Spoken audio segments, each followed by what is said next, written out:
Le dinosaure à plumes. La Bible est la parole de Dieu. Depuis Genèse jusqu'à l'Apocalypse. Le but détermine la fin, c'est pourquoi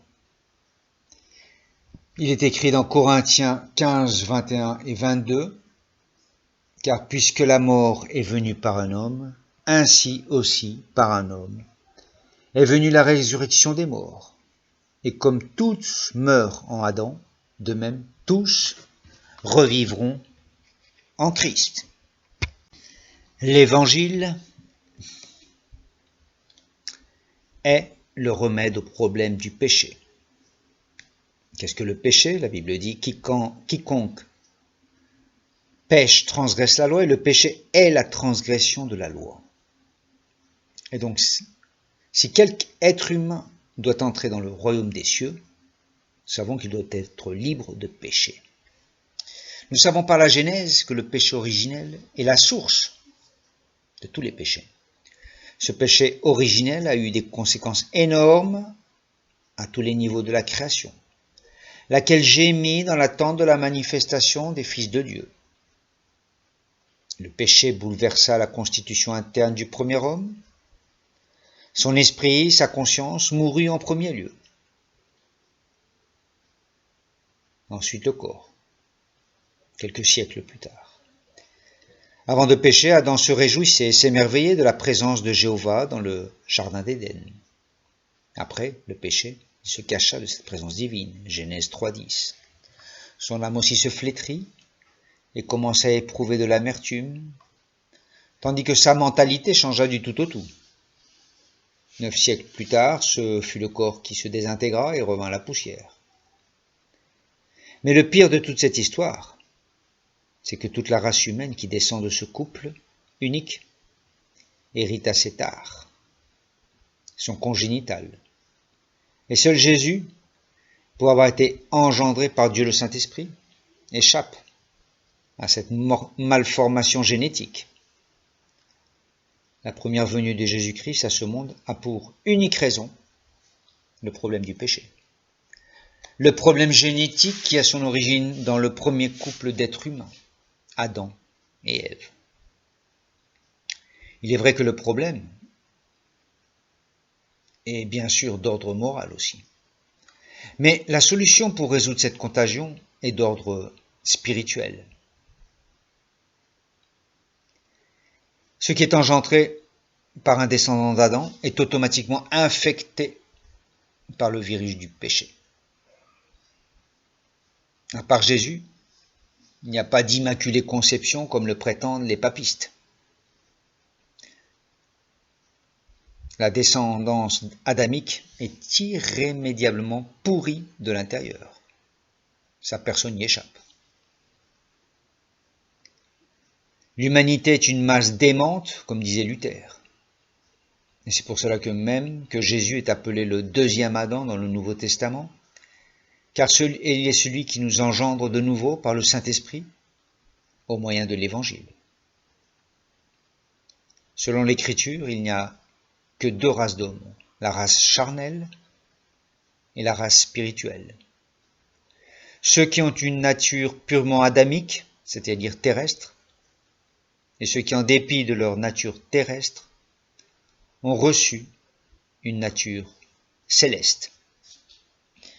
Si le péché originel n'est pas d'ordre génétique, mais purement moral, comme soutenait Pélage, Moïse est l'envoyé de Dieu qui nous permet par la loi de sortir du chemin de la destruction sur lequel nous sommes tous engagés. Il n'y a pas de malformation spirituelle congénitale. Dieu le Verbe n'a pas besoin de s'humilier jusqu'à prendre chair d'une vierge et vivre une vie de douleur et d'humiliation, se terminant par une mort honteuse et maudite sur une croix de bois. Dieu le Père n'aurait pas eu à sacrifier son Fils unique pour nous ramener sur la voie du salut si par nos propres forces nous pouvions, par la guidée de la loi que Moïse nous donna, revenir à lui, par une bonne morale. Comme dit l'Écriture, si par les œuvres de la loi la justice est établie, en vain mourut Christ. Il n'y a pas de voie intermédiaire comme le prétendent les héritiers de Pélage et d'Arminius, comme le prétendent les catholiques et les arminiens. Ainsi donc, le fait historique de la désobéissance d'Adam et d'Ève est la racine de tous les problèmes de l'humanité et la raison même de l'incarnation du Verbe et de la prédication de l'Évangile. Si donc la Genèse est un récit allégorique basé sur des mythes égyptiens et babyloniens, comme le soutiennent les théologiens libéraux et catholiques, la Bible perd son autorité. Et il ne reste plus pour les chrétiens qu'à se soumettre à la raison humaine, à la tradition, et en définitive, à l'antéchrist numéro 1, qui siégera bientôt sur le trône papal. À l'antéchrist eschatologique, puisque tous les papes sont des antéchrists. Le protestantisme authentique, qui est fondé sur l'infaillibilité des Écritures et une interprétation littérale, perdrait automatiquement sa raison d'être. Nous ne serions rien de plus qu'une poignée de fanatiques ayant besoin d'un traitement psychiatrique. Aujourd'hui déjà, la majorité de la population blanche de langue française nous considère ainsi, grâce aux grands mensonges que Satan a institués dans ces sociétés de tradition catholique et de tendance athée et matérialiste, humaniste. Ce grand mensonge institué dans les écoles, par l'éducation nationale, les universités, s'appelle l'évolutionnisme ou le darwinisme. La théorie de l'évolution est le fer de lance de Satan dans son attaque contre l'autorité infaillible de la Bible. Jetons un œil à cette théorie du point de vue du français moyen, c'est-à-dire athée, matérialiste et qui mange sa dinde au réveillon de Noël. Selon ce que leur enseignaient leurs nouveaux prêtres, les scientifiques évolutionnistes athées, en blouse blanche, qui partagent les mêmes convictions que leurs disciples, l'homme est le produit d'une évolution basée sur la meilleure capacité d'adaptation des espèces. Cette évolution est la conséquence de mutations génétiques qui, par hasard, se sont opérées durant des milliards d'années. Pour le catholique, le facteur hasard est remplacé par Dieu qui crée des mutations. On appelle ça évolutionnisme théiste. Ou pour le presbytérien, moyen. C'est ainsi que la vie, selon les évolutionnistes, théistes ou athées, provient d'une soupe originelle qui a un jour reçu une décharge électrique donnant naissance aux acides aminés, puis apparaît la cellule, puis apparaît l'organisme multicellulaire, puis vient le crapaud qui devient un singe, lequel, descendant de son arbre, devient un scientifique en blouse blanche, qui nous explique tout cela. La soupe, elle-même étant le produit d'un nuage d'hydrogène qui, au cours de sa balade interstellaire, rencontra un nuage d'oxygène qui créa l'eau qui tomba sur une planète et devint ainsi une soupe. Le cosmos est en lui-même le produit d'une explosion, un gros pétard, le Big Bang, une explosion trop nébuleuse pour que notre citoyen civilisé puisse l'expliquer. L'équation de base étant temps plus hasard qui fait bien les choses, égale ce que nous avons autour de nous, ce que nous sommes. Le résultat très satisfaisant étant bien entendu qu'il n'y a pas de jour du jugement dernier. C'est ça le but de l'évolution. C'est nier qu'il y a un jugement dernier. Voilà en gros ce que l'homme civilisé du XXIe siècle croit. C'est en tout cas ce qu'enseigne le système éducatif laïque ou catholique, ou protestant apostat. Bien évidemment, leurs prêtres en blouse blanche, leurs professeurs nimbus, n'ont toujours pas pu expliquer, entre autres, le mystère de l'origine de la matière. D'où vient la matière? Elle s'est créée toute seule, ex nihilo, décidée d'exister. Mais leurs équations de base ne peuvent dépasser, quoi qu'il en soit, le niveau de fable du XIXe siècle, connu comme la théorie de la génération spontanée. C'est la même soupe avec une autre sauce. Même plat servi avec une autre sauce. En effet, au 19e siècle, Louis Pasteur, vous connaissez tous Louis Pasteur, celui qui a inventé le vaccin contre la rage, Louis Pasteur réfuta alors cette théorie farfelue en inventant la pasteurisation. Il stérilisa et mit sous vide de la viande et prouva scientifiquement que la matière ne peut engendrer la vie, sinon que seule la vie engendre la vie, et que donc les asticots n'étaient pas le produit de la génération spontanée comme s'imaginaient les évolutionnistes de l'époque, sinon que c'était le produit de la ponte des œufs effectuée par des mouches. Louis Pasteur était en effet un créationniste. Oui. Il lisait la Bible, croyait en Genèse, chose que le français moyen ne soupçonne même pas, dû au lavage de son éducation nationale. D'ailleurs, il y a une petite anecdote que lui-même raconte, qu'un jour il était dans le train, qui allait à Paris, puis il lisait sa Bible.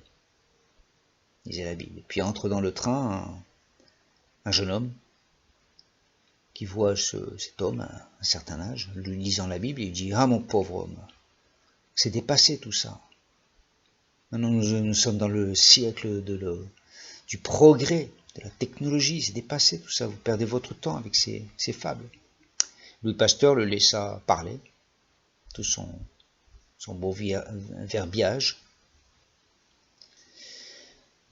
Et arrivé à la gare, à Paris, il dit au jeune homme « Ah, on ne s'est pas présenté, tenez, je vous donne ma carte de visite. » Il lui donna sa carte de visite, Louis Pasteur, un scientifique, un des plus grands scientifiques de l'époque.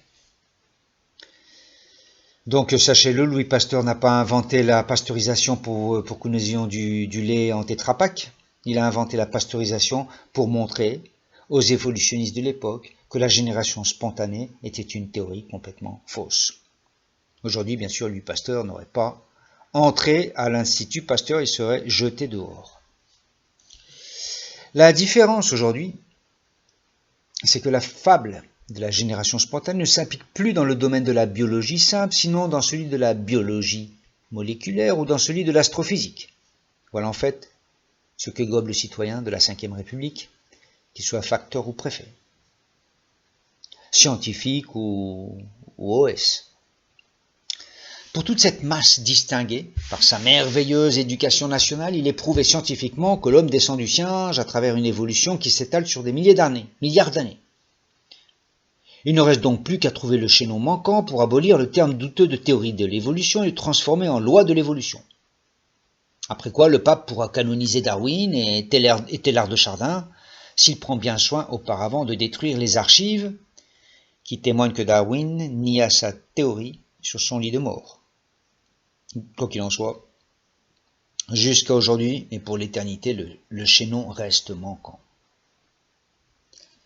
Que répondrons-nous donc, nous les chrétiens bibliques, à de telles affirmations d'inspiration satanique?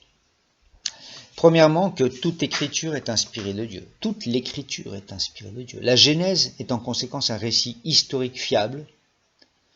Et selon le chapitre 1, la terre produisit des êtres vivants selon leur espèce, comme cela se répète souvent dans ce chapitre. La création n'est pas le fruit hasardeux d'une combinaison d'éléments liquides, solides et gazeux, car Dieu dit, et cela se fit. Il commanda, et cela vint à l'existence.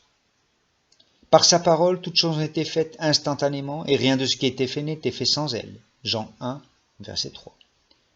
Il n'y a aucune macroévolution, c'est-à-dire le passage d'une espèce à une autre espèce, sinon seulement une microévolution qui est un phénomène de transformation mineure dans le cadre de la même espèce. Une sorte d'adaptation à l'environnement qui ne transforme pas l'espèce affectée en une nouvelle espèce. Deuxièmement, nous dirons que la Bible dit que Dieu créa la terre et les cieux en 6 jours de 24 heures, et non pas en 6 périodes de millions d'années. certains chrétiens, par respect aux prêtres en blouse blanche, les scientifiques, athées ou évolutionnistes théistes, essayent de concilier les affirmations de la Bible avec la fable d'une création vieille de millions d'années. Cependant, cela ne peut tenir debout scientifiquement, car il y a une interdépendance entre les astres, comme le soleil et la lune, et les végétaux et le règne animal. Dans le même esprit, d'autres soutiennent que dans les versets 1 et 2 de Genèse, chapitre 1, Dieu nous parle d'une création informe datant de millions d'années, et que dans le verset 3, il nous parle d'un modelage soudain de cette vieille création avec l'apparition de la vie. Toutes ces tentatives de réconciliation avec les fausses données géologiques des évolutionnistes sont vaines et pernicieuses. Dans tous les domaines de la science, astronomie, biologie, physique, mathématiques, géologie, paléontologie, l'évolution se révèle comme une aberration. Je ne vais pas entrer dans une explication scientifique détaillée du pourquoi l'évolution est une aberration, car n'étant pas scientifique moi-même, je ne suis absolument pas qualifié pour cela. Grâce à Dieu, nous avons des scientifiques comme Thomas Haynes, ou le prix Nobel de la paix en 1945 pour la découverte de la pénicilline, Sir Ernest Chain, ou un autre Nobel en sciences en 1971, Dennis Gaber, ou le mondialement connu paléontologue du musée britannique, le Dr Etheridge, ou encore Albert Fleischmann de l'université de Erlangen, ou Werner von Braun, le père du programme spatial de la NASA, ou Pierre Lemoine, président de la Société géologique de France, éditeur de l'Encyclopédie française et ancien directeur du musée d'histoire naturelle de Paris, ou encore Pierre P. Grasse, éditeur de 28 volumes de traités de zoologie, ex-président de l'Académie des sciences de Paris, considéré comme le zoologue français le plus distingué, lequel a conclu disant, écoutez bien, c'est pas moi, c'est Pierre Grasse, l'éditeur de 28 volumes de traités de zoologie, ex-président de l'Académie des sciences de Paris. Il a conclu en disant, les doctrines explicites de l'évolution biologique ne tiennent pas debout devant une critique approfondie. Et n'oublions pas Louis Pasteur, qui aujourd'hui serait tout naturellement expulsé de toute exposition dans une université pour ses convictions créationnistes. Il est donc réconfortant de savoir que Dieu s'est réservé ces 7000 scientifiques qui ne plient pas les genoux devant le Baal de l'évolution. 1 Roi 19-18. Il est réconfortant en effet de savoir qu'il y a une minorité de scientifiques honnêtes, et pas nécessairement chrétiens, qui rejettent l'évolutionnisme, ainsi que de grandes universités américaines comme la Johns Hopkins en Californie et des associations de scientifiques créationnistes. Bien que dans le domaine de la recherche scientifique, les évolutionnistes sont majorité partout de toute façon, il existe cependant un bastion créationniste occupé par des éminences dans ces mêmes domaines. Donc pour ceux qui désirent une réfutation scientifique de la théorie de l'évolution, il y a des interlocuteurs bien plus qualifiés, dont les noms ou les opinions sont bien évidemment peu connus du grand public. Je peux conseiller aux lecteurs qui peuvent lire l'anglais ou l'espagnol un excellent livre de Scott M. Huss, H-U-S-E, qui s'intitule Le collapse de l'évolution, The Collapse of Evolution, édité par Chick Publications. Néanmoins, je veux maintenant vous exposer mon point de vue en tant qu'homme du commun et faire quelques remarques et poser quelques questions concernant notre thème.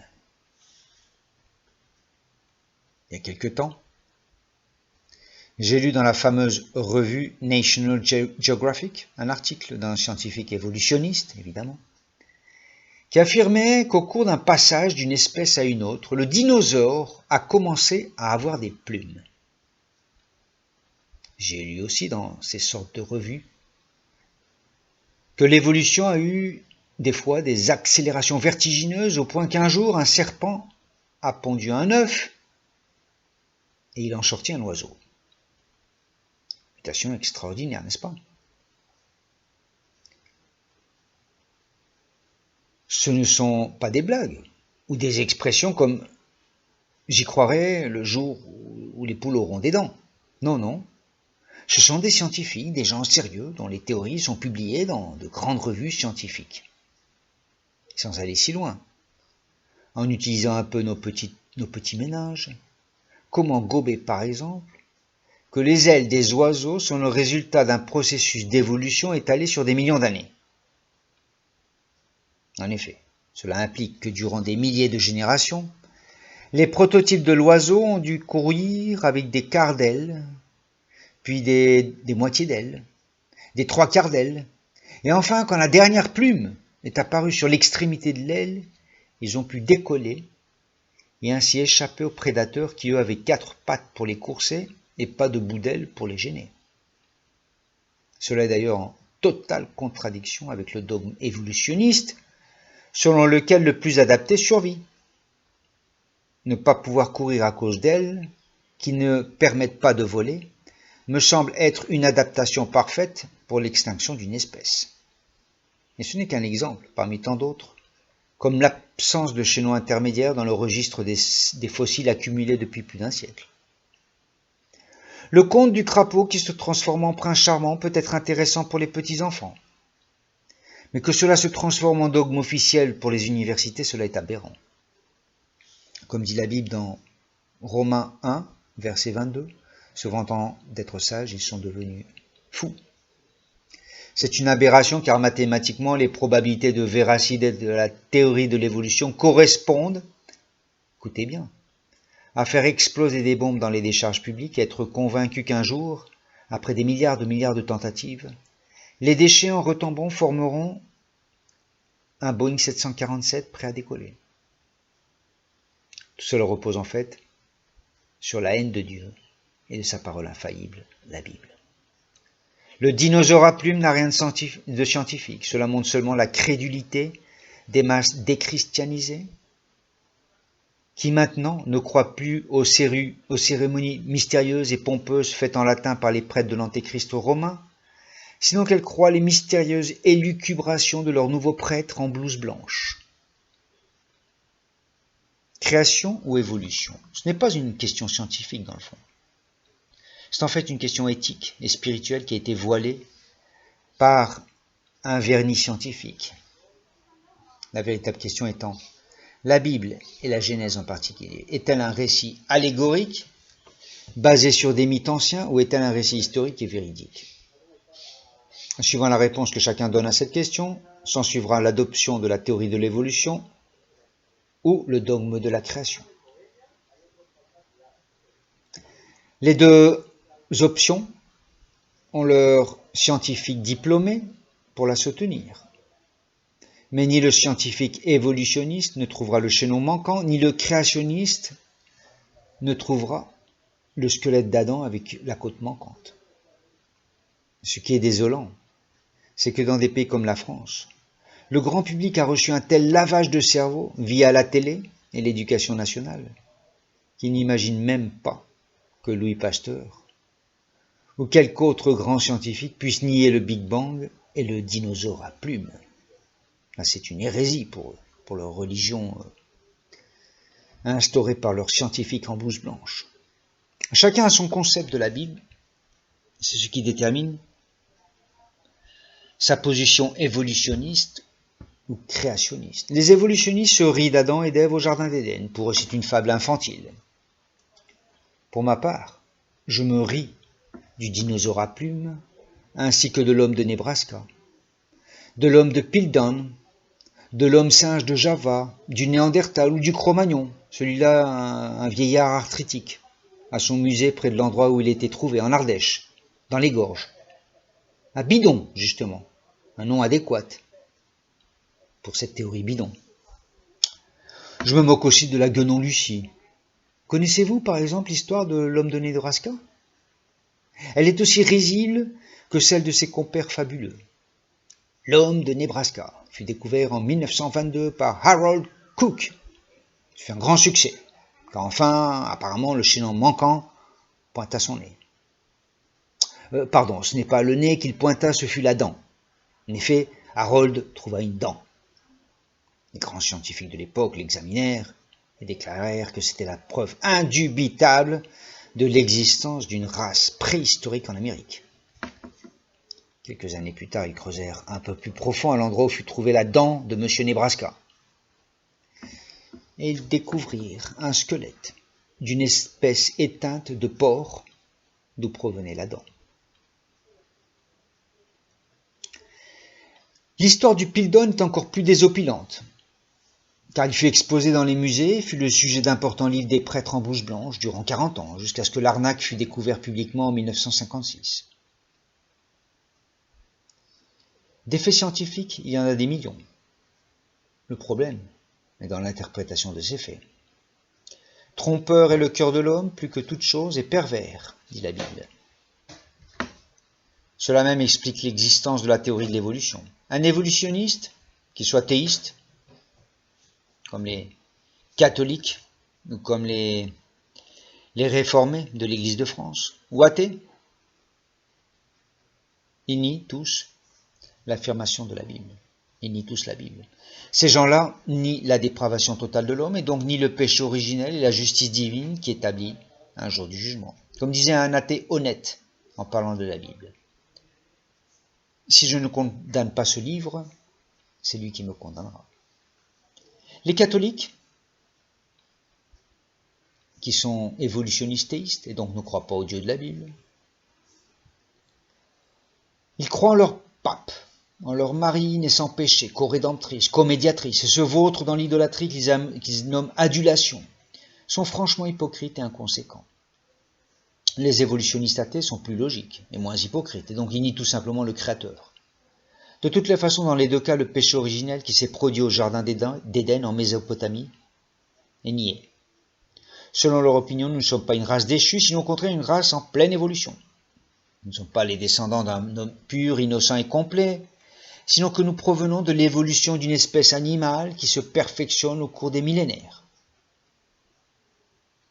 Pour les évolutionnistes théistes, c'est Dieu qui dirige ce perfectionnement. Pour les autres, c'est le hasard.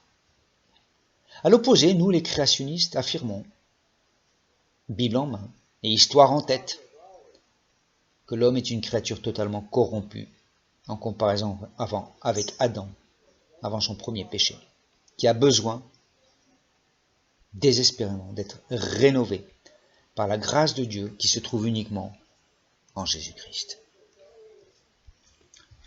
La position arrogante de l'évolutionniste est un blasphème à la majesté divine. En effet, Romains 1, versets 18 à 21, déclare que l'homme est inexcusable car par sa création, Dieu s'est fait connaître. Affirmer que la Genèse est une fiction basée sur des mythes païens, c'est traiter Dieu de mensonge, de menteur. C'est nier sa parole pour pouvoir donner libre cours aux désirs corrompus du cœur humain. Bien sûr, l'évolutionniste a une certaine morale, mais elle évolue. Elle s'adapte à la culture ambiante. C'est-à-dire, elle dégringole. Cette sorte de morale élastique a pour but de conserver le tissu social tout en donnant la priorité à l'égocentrisme, à la satisfaction de ses organes, de ses délires, de sa nature déchue. Étant convaincus qu'ils sont des animaux évolués, l'évolutionnisme fomente efficacement la fornication, l'adultère, toutes les impuretés sexuelles imaginables. Se considérant comme des animaux, ils descendent plus bas que le niveau animal. Et c'est le propre de l'homme. Il ne peut être comme un animal. Il doit être au-dessus ou en dessous. Le darwinisme fomente insidieusement l'idéologie du sexe libre, ce qui signifie en fait devenir esclave de ses pulsions animales et vivre au niveau de son bas-ventre, mais sans en assumer les conséquences, comme la chienne qui après ses chaleurs prend soin de ses chiots. La virginité, la chasteté, le mariage sont devenus par l'influence de l'évolutionnisme des valeurs anachroniques. Comme des singes, ils copulent. Mais comme ils sont une espèce évoluée de singes humanoïdes, ils inventent des aphrodisiaques pour augmenter leur appétit sexuel. Ils mettent au point des contraceptifs pour éviter de s'embarrasser avec une progéniture. Et ils ont toute une pharmacopée pour éviter les maladies vénériennes, quoiqu'ils aient de gros problèmes avec le sida. Ils ne pratiquent pas le sexe sûr que Dieu nous a donné dans l'institution du mariage, qui interdit le divorce. Ils s'imaginent que la capote anglaise est plus sûre. En vérité, Le singe normal est beaucoup plus sympathique que le singe évolué et pervers. 2000 ans après Jésus-Christ, l'orgie romaine a repris, et aujourd'hui, à travers une nouvelle législation, elle était institutionnalisée, de façon à ce que s'accomplisse la prophétie de Jésus lorsqu'il annonça qu'à son retour, le monde serait une grande Sodome. Luc 17, verset 28. Le darwinisme a donné aussi naissance à de nouvelles idéologies, la plus fidèle au concept évolutionniste étant évidemment le nazisme. Hitler et ses disciples, tous catholiques et aucun excommunié après la guerre. Hitler donc et ses disciples étaient de fervents darwinistes. Suivant la théorie darwino-nazie, la race la plus adaptée élimine la race moins adaptée pour s'approprier l'espace vital, car l'évolution se base sur la survie du plus fort. Logiquement donc, vu que la race blanche, et spécialement la race saxonne, est celle qui domine la planète, et en fait c'est les anglo-saxons, c'est même pas les saxons, le nazisme, appliquant la doctrine évolutionniste, élucubra une échelle de l'évolution très simple.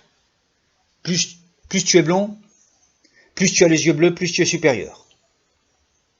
Ils ont quand même fait une exception pour les juifs en les mettant au bas de l'échelle, car le Führer n'était en fait qu'une marionnette du Vatican. Et l'extermination des juifs a toujours été une priorité pour le pape. Comme Dieu se rit des impies, les nazis furent vaincus par les anglo-saxons, les Américains. Et pas seulement parce qu'ils sont particulièrement blonds, mais uniquement parce qu'ils sont particulièrement protestants, et même calvinistes. L'évolutionnisme est aussi le meilleur engrais pour la culture de l'avortement. Vu que nous ne sommes que des singes évolués, le fœtus est, selon cette échelle de valeur, estimé comme une simple masse de cellules agglutinées.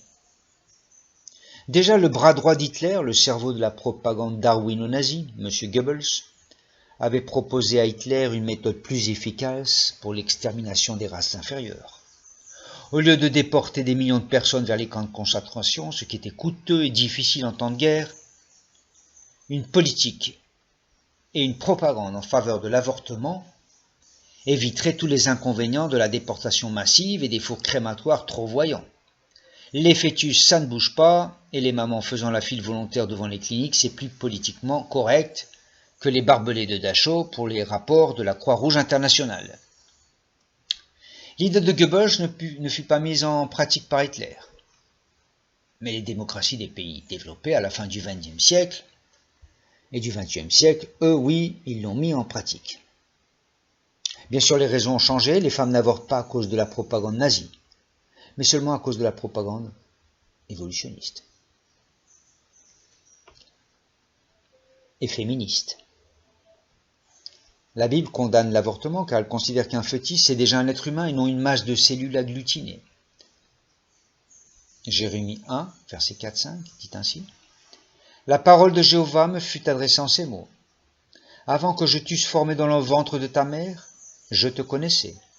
Avant que tu fusses sorti de son sein, je t'avais consacré, je t'avais établi prophète des nations. »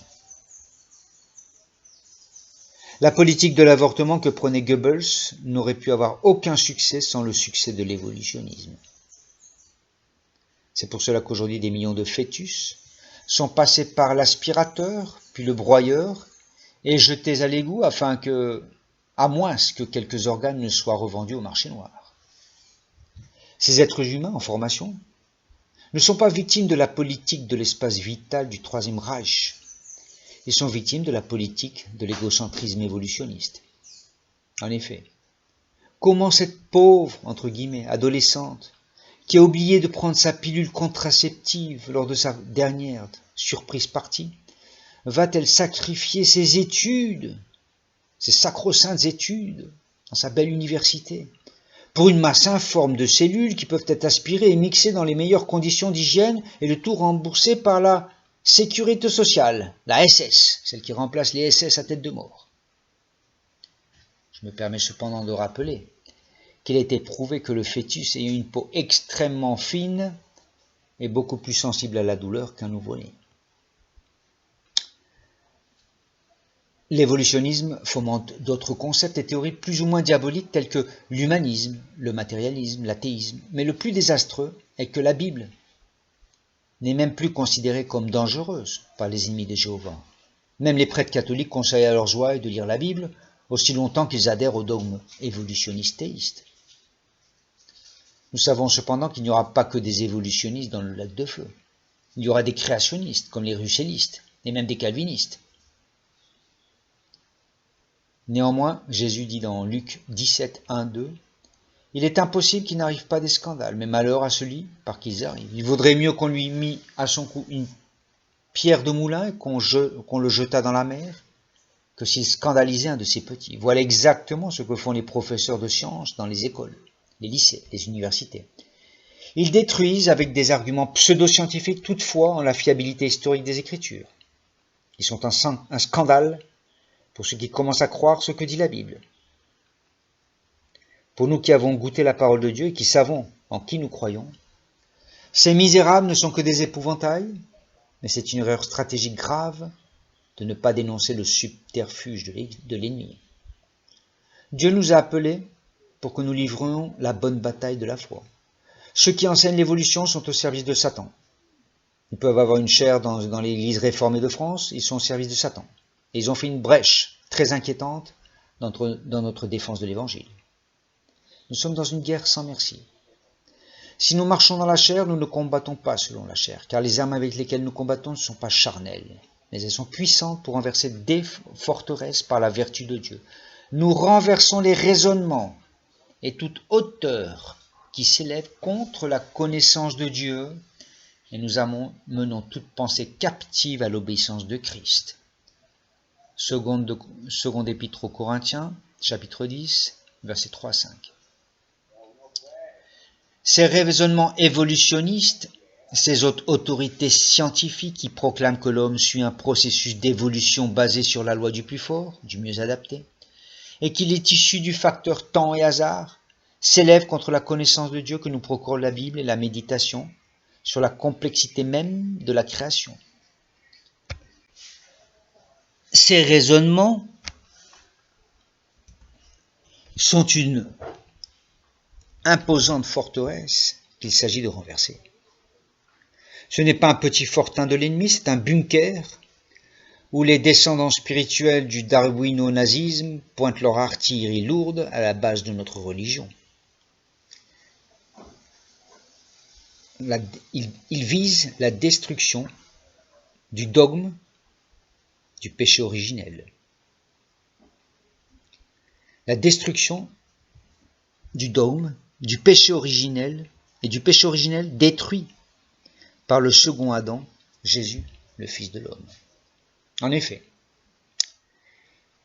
il est urgent, avant d'annoncer le salut en Jésus, de détruire ce bunker de la pensée hitlérienne. La grande majorité de la population occidentale est de culture catholique et de pensée athée et évolutionniste. Le prêche de l'Évangile, qui traditionnellement présente d'abord la loi qui condamne le péché, puis la grâce qui élimine par la foi en Jésus, atteint difficilement les oreilles de cette masse démente, comme disait Luther. Satan, le père de tous les mensonges, les maintient enfermés dans la forteresse évolution. Dans le cas de l'Européen moyen, c'est un peu comme vouloir enseigner à un bébé à écrire, ou enseigner d'abord au bébé à parler, puis à écrire quand il devient enfant. On enseigne au bébé à parler, puis ensuite à écrire quand il devient enfant. Pour ce pauvre auditeur qui se croit si instruit, la réalité scientifiquement, entre guillemets, démontrée par tous les moyens de communication et d'éducation, est que la Terre est vieille de millions d'années et que l'homme descend du singe. Ces millions de personnes ont reçu un lavage de cerveau intensif depuis leur plus tendre enfance, et leur Dieu, c'est la science limitée au domaine de la matière et des énergies, limitée au monde physique et aux nouveaux prêtres que sont les scientifiques évolutionnistes, qui bien sûr occupent tous les postes importants dans le système éducatif et dans le monde de la recherche. Un scientifique créationniste devra, s'il veut continuer ses recherches en proclamant ses convictions, émigrer aux États-Unis. C'est ainsi que prêcher efficacement la rémission des péchés aux personnes pour qui le péché originel est une fable me paraît quelque chose de difficile. Dans beaucoup de cas, je crois qu'il serait utile, si le temps le permet. de détruire ou du moins d'ébranler les fondements du bunker de la pensée darwino-nazie. L'homme moderne est imbibé de cette pensée évolutionniste qui lui permet d'étouffer sa propre conscience et de se vautrer dans la concupiscence. Comme dit Proverbe 26:5, répond à l'insensé selon sa folie afin qu'il ne se regarde pas comme un sage. Jésus nous conseille aussi de ne pas jeter nos perles aux cochons, qui aujourd'hui sont des singes sans poils. Cette masse démente croit qu'Adam et Ève sont une fable, car leurs prêtres en blouse blanche l'ont prouvé par la vertu du carbone 14. Répondons-leur selon leur folie, présentons-leur d'abord leur dinosaure à plumes, leur serpent qui pond un œuf d'où sort un oiseau. Parlons-leur du carbone 14, de l'argon potassium, du plomb uranium, qui sont les méthodes de datation, toutes basées au moins sur trois hypothèses, et non sur des faits scientifiques. Parlons-leur de la colonne géologique imaginaire, basée sur la supposition que les suppositions de la biologie évolutionniste sont exactes, ou encore des empreintes de pieds humains trouvées à côté des empreintes de pattes de dinosaures au Mexique, en Arizona, au Kentucky, au Missouri. Il y a des tas de mensonges, de fraudes, comme le de Pildon, je vous en ai parlé plus haut, d'inconséquences, d'absurdités dans la théorie de l'évolution. Il suffit d'en connaître quelques-unes pour ébranler ce château de cartes. Il n'y a pas besoin d'être scientifique pour voir l'absurdité et l'intention de la théorie darwinienne. D'autre part, Dieu a préparé ses scientifiques comme les 450 membres en divers domaines de la science, du Creation Research Society de Ann Arbor, dans l'État du Michigan, aux États-Unis, pour répondre aux scientifiques de Satan. Pourquoi respecter le dinosaure à plumes? Pour ma part, je le respecterai quand les poules auront des dents. En attendant, je m'en moque. Je conseille aussi à mes frères chrétiens de s'en moquer publiquement. Je ne prétends pas être objectif, comme le prétendent hypocritement nos adversaires du bunker darwino-nazi. Personne n'est objectif, car personne n'a été au témoin de la création ou du Big Bang. Nous avons tous une position personnelle, il n'y a pas de neutre en ce qui concerne notre affaire. Nous, les chrétiens bibliques, nous nous glorifions en Dieu, en sa parole, et notre raison y est soumise. Par la foi, nous marchons non par la vue. Cette foi est placée dans l'infaillibilité de l'Écriture. Par elle, nous savons d'où nous venons et où nous allons.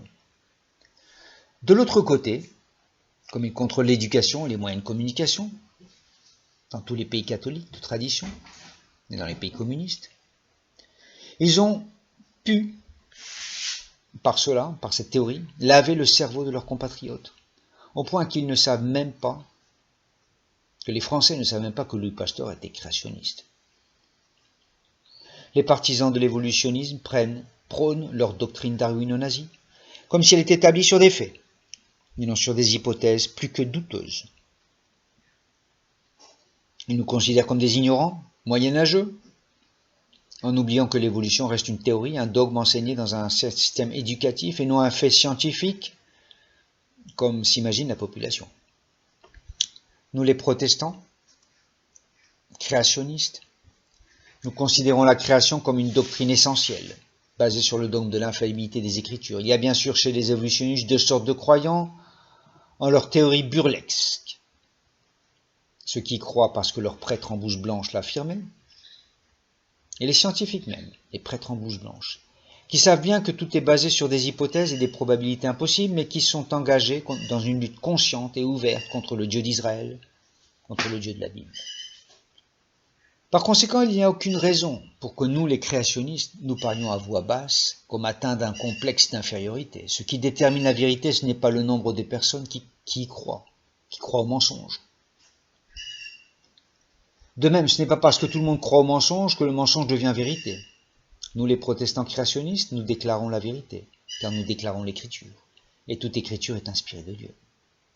Nous la déclarons de plus avec autorité et conviction, car Dieu ne nous a pas donné un esprit de couardise, sinon de force, d'amour et de sagesse.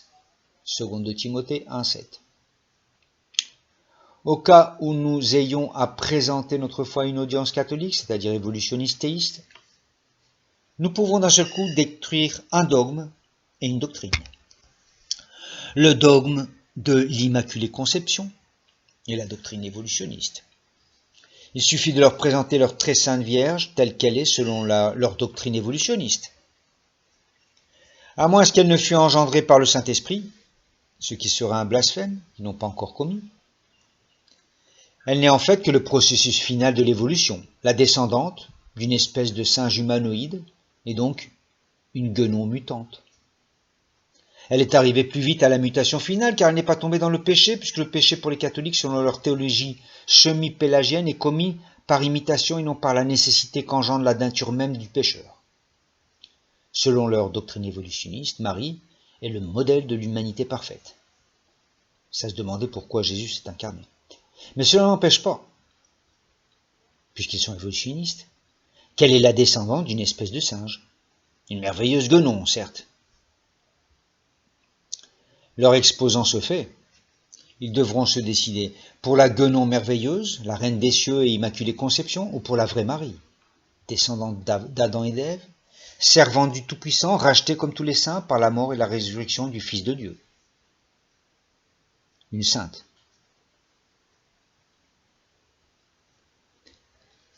Il est bien sûr évident que renverser les absurdités de cette théorie diabolique ne va pas engendrer des fils de Dieu, car Dieu nous engendre par sa parole et pas par des théories. Cependant, cela peut, dans certains cas, préparer le terrain pour y planter la bonne graine de l'Évangile. L'esprit du monde, dont Satan est le père, a bardé la pensée contemporaine de préjugés injustifiables sur la Bible. Il est grand temps de riposter avec vigueur et audace. Jetons-leur à la figure leur fable ridicule de mutation prodigieuse, puisque tout le monde devrait savoir qu'une mule, c'est stérile, et que les mutations génétiques ne produisent pas une espèce améliorée, mais produisent des monstres stériles. Disons-leur que la fable « Il était une fois un nuage d'oxygène qui se baladait dans l'espace intersidéral et qui un beau jour rencontra un nuage d'hydrogène » peut être un scénario intéressant pour un film de science-fiction hollywoodien, mais que si le sujet est sérieux, et il l'est, de telles fariboles ne sont pas soutenables. Car je n'ai point honte de l'évangile, c'est la puissance de Dieu pour le salut de quiconque croit. Cet évangile fut prêché premièrement à Adam et Ève, quand Dieu annonça au serpent que la descendance de la femme, c'est-à-dire Jésus, né de Marie étant vierge, lui écrasera la tête. Genèse 3,15. De cela nous n'avons pas honte. J'ai plutôt honte les évolutionnistes de leur fable infantile. C'était tout aussi fantastique, mais cependant plus intéressant, la mythologie grecque. Ils ont décidé de gober le dinosaure à plumes dans le but de nier qu'ils sont des êtres responsables et coupables devant leur Créateur qui bientôt les jugera. Par amour pour eux, détruisons leur fable, en exposant le ridicule auquel elles soumettent la raison humaine. Ils peuvent bien être titulaires de tous les doctorats, des meilleures universités. Ils ne sont en fait, à ce niveau-là, que des insensés, quand ils s'efforcent à gober et à faire gober un dinosaure à plumes. Par amour, car nous les considérons mieux qu'eux-mêmes se considèrent. En effet, nous les considérons comme étant à l'origine faits à l'image et à la ressemblance de Dieu. Et nous croyons que cette image et cette ressemblance peut être rétablie et même perfectionnée par l'Évangile. Quant aux prêtres en blouse blanche, les darwino-nazis qui enveniment chaque jour davantage la masse athée de tradition catholique, par leur faribole enveloppée dans un jargon scientifique, comme une messe en latin pour le paysan du coin, eh bien je leur dédie les paroles que Jéhovah prononça contre le roi d'Assyrie, contre son envoyé, dans Isaïe 37, versets 22-23. Elle te méprise, elle se moque de toi, la Vierge, fille de Sion. Elle hoche la tête après toi, la fille de Jérusalem. Qui as-tu insulté et outragé? Contre qui as-tu élevé la voix? Tu as porté tes yeux en haut, sur le Saint d'Israël. Repentez-vous, ou vous périrez, car si vous ne croyez pas, vous ne subsisterez pas. Maranatha.